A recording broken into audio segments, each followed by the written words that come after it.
پیچھے ہو رہے ہیں تھوڑے سے تھوڑے پیچھے ہو رہے ہیں سب آ رہے ہیں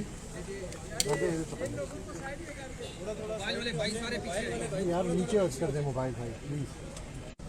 آپ نے سوال پوچھے آگے سے جواب آئے وہ تحقیق کر کر لاتے تھے. ان کا ایک خاص ایک مقام تھا اس کے اندر, دلیر آدمی, سچا آدمی.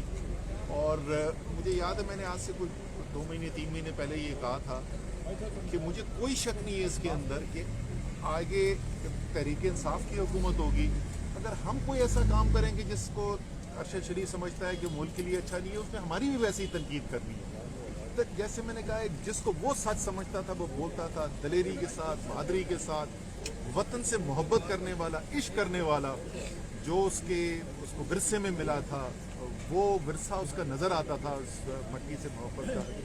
اور انتہائی افسوسناک صبح پٹیشن ایک فائل کی گئی ہے جی کہ جس کا مطالبہ ہے کہ عدالتی کمیشن بنایا جائے تحقیقات کرنے کے لیے. میں بھرپور طریقے سے اس کی تائید کرتا ہوں اور بالکل یہ ہونا چاہیے.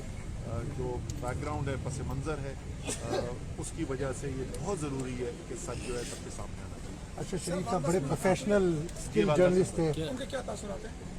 والدہ کو میں بھی آخر میں تو اٹھتے ہوئے